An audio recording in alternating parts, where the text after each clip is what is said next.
Hey there, Truth Seeker. Welcome to our channel and community where we discuss 13 sign astrology. Our focus today is the Leo full moon occurring Sunday, February 25, 2024 at 1:30 a.m. New Zealand Daylight Time. For our friends and followers in the United States, this equates to 7:30 a.m. Eastern Standard Time, February 24.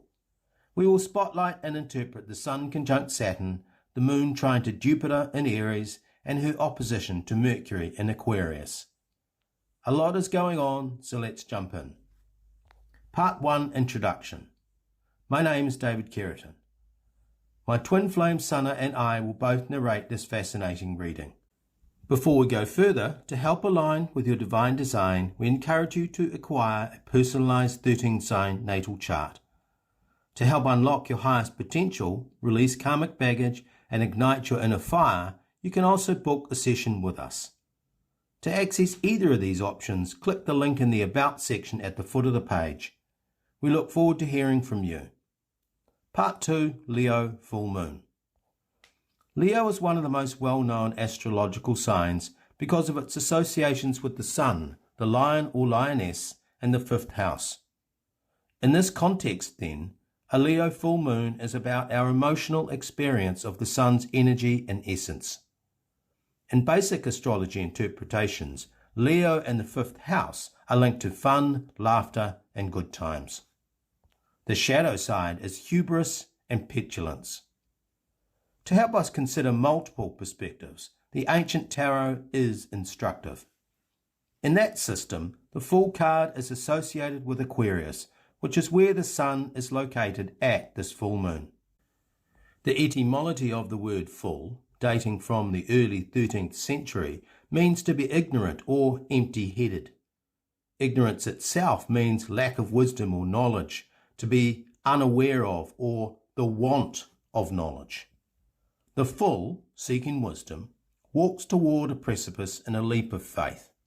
His gaze is fixated on the sky in a nod to the universal intelligence. Trust is his moniker.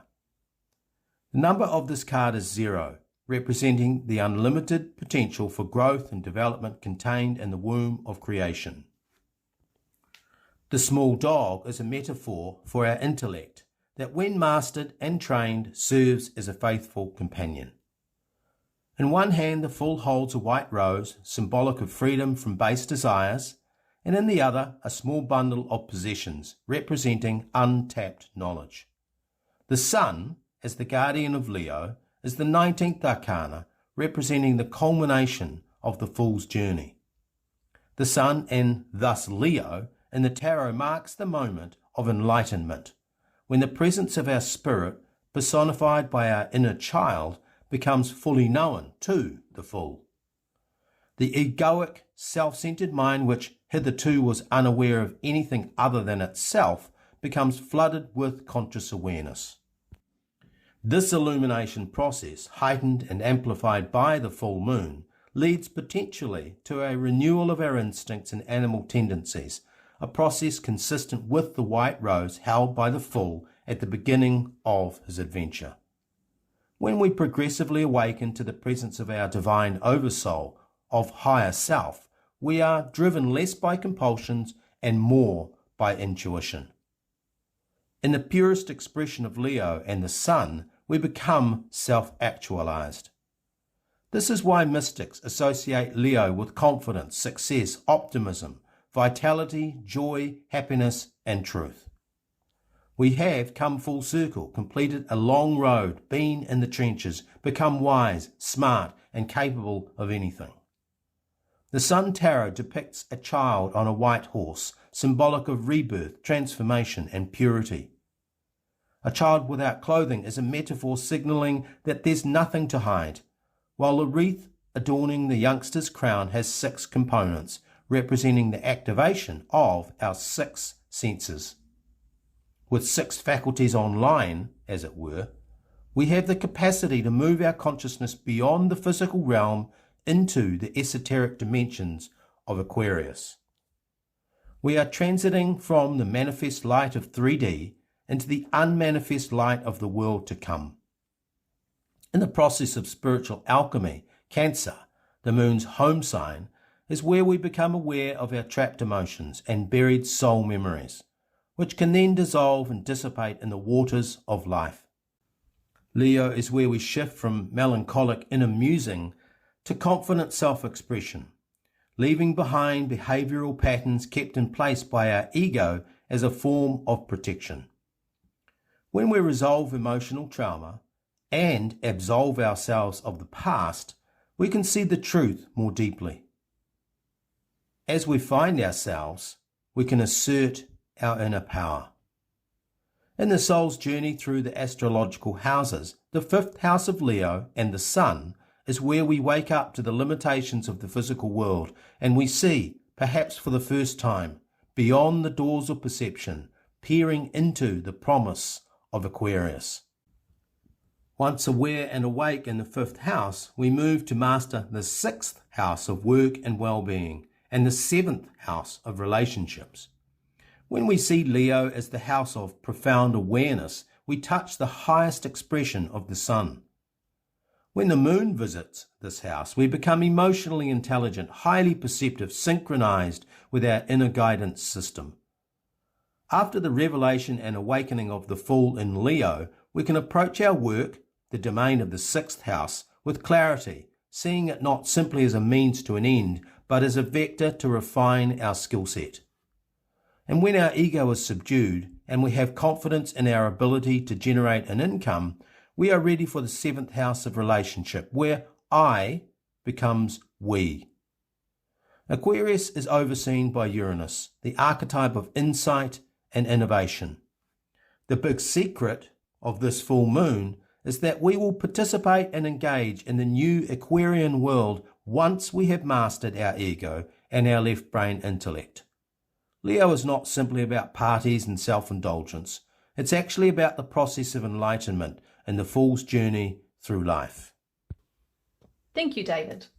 Part 3. Sun conjunct Saturn in Aquarius.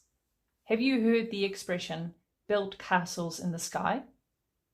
Whatever its origins, it means daydreaming, having no concrete plan for delivery. At its worst, it manifests as delusions of grandeur. Isn't it interesting then that before Uranus was discovered in 1781, a term we used loosely as the planet was always there in the cosmos, the guardianship of Aquarius was assigned to Saturn? While this has obviously changed in contemporary astrology, with Saturn now considered the planet that oversees Capricorn, it's useful to consider what Saturn in Aquarius can mean for the Fool. Saturn is the archetype of mastery and wisdom. As the so-called Lord of Karma, Saturn symbolizes the process of cause and effect. Everything we think or say or do multiplies, ripples out into the quantum universe, returning to us like a boomerang. For humanity to transmute the negative frequencies of the Saturnian matrix, transform his control structures of politics, religion, big business, and the military-industrial complex, and transcend patriarchal beliefs, we need Aquarian innovation and future thinking. However, dreaming of a white Christmas or a better world doesn't cut it. What we need instead is the grounded energy of Saturn, the dogged determination of the goat, and the wisdom that comes with age and experience. Imagine an architect and designer sitting in a room. They may create the next Sistine Chapel, Sydney Opera House, or Taj Mahal, yet none of these great buildings would exist if it were not for the block layers and the builders. Part 4. New Moon trine to Jupiter in Aries. A trine is beneficial in astrology, signified by a 120-degree relationship between two signs. It relates to free-flowing energies, a tailwind or jet stream, if you will. With the moon in Leo trine to Jupiter in Aries, we combine two firehouses. Earlier, David talked about a Leo full moon as an emotional experience of the sun's essence and energy. As the Fool awakens to his sixth sense, higher self, and inherent power to create, there is a brief opening to experience a quantum jump in our consciousness. for those that utilize these cosmic alignments for manifestation. Between February 24 and 25, depending on where you are in the world, as the moon trines Jupiter, set a big, bold intention for what you want to achieve. We ourselves like to put our crystals outside to bathe in the full moon vibrations.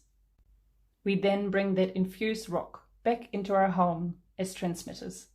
We also like to do powerful affirmations at a time like this, or a symbolic ritual to affirm our commitment to expand our consciousness. Part 5. Moon opposition to Mercury in Aquarius. The Mercurial mind. What is it? This manifests when our mental machinery moves rapidly. Obviously, this is a two-sided coin. There's times when we need to think quickly, and this mindset serves us well. However, there's other times when this way of thinking can be volatile, unpredictable, and erratic. Beware of the Mercurial mind at this full moon, as it will be on full display, both in the collective and within those individuals easily triggered. Meditation and mindfulness can be your friend at this full moon if you tend to flitter and flutter like a monarch butterfly, beautiful but oh so elusive. With Mercury in opposition to the moon and conjunct to Saturn, our interpretation is that there is a method to the madness. As much as the energies of this full moon are highly charged, when the dust settles, there will be wisdom in hindsight, and any meltdowns will actually be your teacher. Part 6. Summary. As we conclude, let us reflect. The fool steps off a precipice full of hope, dreams, and desires. His dog, the Mercurial mind metaphor, must be mastered. As he journeys through the various astrological houses, he gathers experiences, wisdom, insight, and practical skills. Eventually, the fool becomes enlightened. He realizes, recognizes, and embraces his divine oversoul, his higher self, and in that moment of integration, he converges with source consciousness, represented by the sun. Leo and the 5th house are misunderstood. Many astrology readings will speak of a Leo full moon as a time to let go, dance with abandon, and party until sunrise. Yet, when this fool meets the sun, he stops, because in that moment of oneness, there is nothing but quiet. We are at peace when the Mercurial mind is subdued. With the sun conjunct Saturn in Aquarius, we are reminded that castles in the sky need plans in the sand. The insight is to ground our visions of a collaborative, connected world free of competitive rivalries. The Fool and the Sun symbolize the circle of life when the beginning and the end are unified. At that moment, we transcend time, we leave the manifest world, and we see not just what is, but what can be. Thank you for listening. We look forward to your comments. To support our work, you can donate or contribute via the Buy Us a Coffee link below. In the meantime, please like, share and subscribe. You may also find us on Telegram or Facebook at David Keratin. Namaste. This has been a production of Star Kittens Media. All rights are reserved.